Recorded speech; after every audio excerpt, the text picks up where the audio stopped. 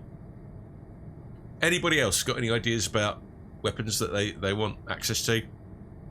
I think I would have a gun, probably a small gun that would be easily hidden upon my person. Okay. Given your character's sort of shady past, that makes sense to me. Would you like a stun pistol or a proper lethal? I think it'd be lethal. Yeah. I think it'd be lethal. You could have a security pistol. Andy? Yeah, it wouldn't make sense for me to have one. No? Unless you give me like a vial of acid. There's nothing in the rules for that.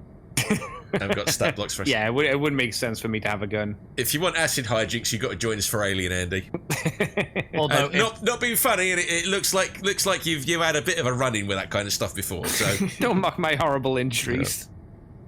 Yeah. I've got an idea, and feel free to disagree with this. I wonder if Ted and his sort of insufferably positive attitude means that maybe he's anti-guns. I don't know. I wasn't feeling anti-gunny. He's just a happy lad. Like if Mr. Gruff decided to use a pigeon gun, I'd be like, wow, that's really cool. No, wow, what are you doing with that pigeon?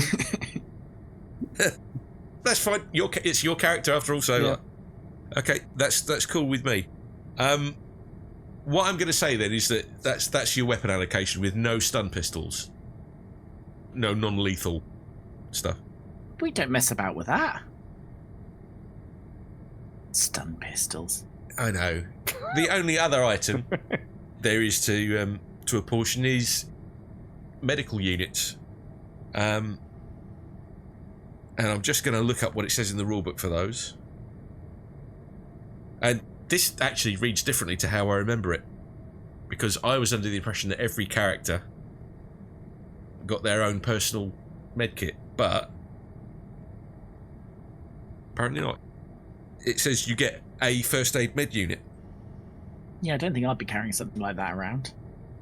I can imagine, actually, that what's happened is you would usually carry one around, but because I'm on the team, you just keep handing me the med Give units. you the drugs. Hold my drugs. Doctor man, make work.